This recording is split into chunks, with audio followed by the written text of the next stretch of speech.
আসসালামু আলাইকুম সুপ্রিয় দর্শক, আপনাদের ভালোবাসায় আবার আসলাম সেই অসহায় মেয়ের কাছে, সাথীর কাছে আসলাম। তার শুনবো জীবন কাহিনী। আসসালামু আলাইকুম সাথী। ওয়ালাইকুম আসসালাম। হ্যাঁ সাথী, কেমন আছো তুমি? জি, আলহামদুলিল্লাহ ভালো আছি। যাই হোক, আবার তোমার কাছে আসলাম। যাক, তুমি কি আমাদের এখানে ভিডিও করছিলে, কোনো সাড়া পেয়েছো? জি না। এখনো তুমি কোনো সাড়া পাওনি? হুম। যাই হোক, তোমার ফ্যামিলিতে মানে কে কে বলছিলে? তোমার আব্বু নেই, আম্মু আছে শুধু, আর হলো 3 বোন।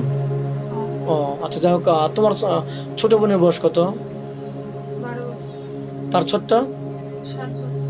তাহলে তো মোটামুটি তোমার ছোট্টর বিয়ে সাথে বয়স প্রায় হয়ে গেল না? হুম। তো যাই হোক, এক কথা গোবরে পদ্ম বলো, অনেক সুন্দর ভালো একটা মেয়ে, ভদ্র মেয়ে, নামাজ কালাম পড়ে। আসলে টাকার অভাবে বিয়ে হচ্ছে না। তোমাদের এদিকে যৌতুক বা ডিমান্ড কত টাকা লাগে?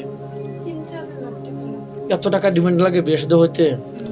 তাহলে তো তোমার করুণ অবস্থা। আচ্ছা, তোমার কি ঘর বিটা আছে থাকার মতো? কোনো প্রবাসী বাইরে অনেক টাকা পয়সা মেরে দিয়ে তার ওয়াইফ চলে গেছে, রাগ করে সে বাড়িতে যাবে না, তোমার বাড়িতে তোমাকে ঘর তুলে দিয়ে তোমার বাড়িতে থাকবে, তাহলে কি থাকতে পারবে? এদিকে তাকে কথা বলো, হ্যাঁ? পারবো। থাকতে পারবে? একটু থাকার জায়গা তো আছে একটু, হ্যাঁ? হুম। ও যাই হোক, কোনো প্রবাসী বাজুলাকে বিয়ে করতে চান, বিয়ে করতে পারবেন। তার থাকার মতো একটু জায়গা আছে, বাড়ি টাড়ি করে নিয়ে ওর আম্মুকে নিয়ে করে ধরে খেতে পারবেন, যাই হোক সংসার করতে পারবেন। এখন তুমি প্রবাসী ছেলে হলে তো বিয়ের সাথে বলবে, বাইরে তো যাবে নাকি? হ্যাঁ, যাবো। আর তোমাকে যদি কোনো ভাই বলে যে তুমি বিয়ের সাথে করার পরে পর্দা হয়ে চলতে হবে, নামাজ কালাম পড়তে হবে, তখন কি তুমি বোরিং ফিল করবে নাকি তাকে অ্যাকসেপ্ট করবে? অ্যাকসেপ্ট করবো। আচ্ছা, বাংলাদেশের 64 জেলা, তোমার কোন জেলাটা ভালো লাগে সাথে? কোনো জেলায় কি গেছো বেড়াতে? না। কোথাও বেড়াতে যাওনি? স্বামীকে নিয়ে কোথায় ঘুরতে যাবে তোমার ইচ্ছুক? কক্সবাজার নাকি বান্দরবন, না কোথায় যাবেন, না হেমছড়ি, কোথায় যাবে? কক্সবাজার। ও কক্সবাজার যা স্বামীকে নিয়ে ঘুরে আসবে। হুম। গরিব মানুষ আসছে, বড় আশা করলে তো আর নাও হতে পারে নাকি? হুম। তা যাই হোক, তোমাকে বিয়ে শাদী করে কোনো পৌরসভায় বাংলাদেশে রেখে গেলেন, তোমাকে দায়িত্ব দিলেন 2-3 বছর পরে আসবেন, তুমি কি পরকীয়া লিপ্ত হবে, আরেকটা ছেলের সাথে প্রেম করবে? না। ওরকম কিছু করবে না তো? না, ওরকম কিছু করবো না। সত্যি বলছো তো? হ্যাঁ, সত্যি বলছি।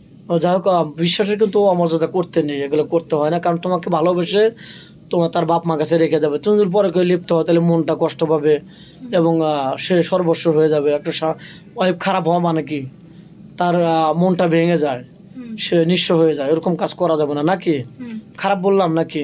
না, ঠিক বলছি। আচ্ছা, তুমি কি সুন্দর ছেলে চাও নাকি কালো হলে তার মনটা সুন্দর হলেও হবে? কিরকম ছেলে চাও একটু বলো তো? যেমনই হোক, মনটা সুন্দর হলেই হবে। মেয়ে ছেলেটা যেমনই হোক, কিন্তু তার মনটা ভালো হতে হবে নাকি?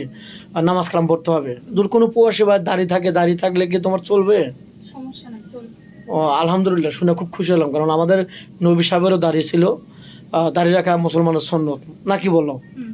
তো যাক, তুমি কি রান্না বাড়া করতে পারো? হুম, মোটামুটি পারি সব। মোটামুটি। স্বামীকে রান্না করে তো খাওয়াতে পারবে হ্যাঁ, নাকি? পারবো। কি রান্না করে খাওয়াবে একটু বলবে প্লিজ? উনি যা খাইতে চাবে তাই। ও, যেটা সে পছন্দ করবে তুমি বুঝবে আগে, তারপরে ওটা রান্না করে খাবে নাকি? হুম। যাকে স্বামীকে তো কখনো কষ্ট দেবে না, না, কখনোই কষ্ট দিই আদর স্নেহ ভালোবাসা দিতে পারবে না? দিতে পারি। যাক, তোমার আদৌ কি ফোন কিনেছো? না, আমি এখনো পর্যন্ত ফোন কিনো নেই না? না। কোনো প্রবাসী ভাই তো বিশ্বাস করতে চায় না যে এখন যুগে কোনো কারো ফোন নেই। আসলে কি বলবো, মেয়েটা একদম অসহায়, খুবই নরম মনের মানুষ।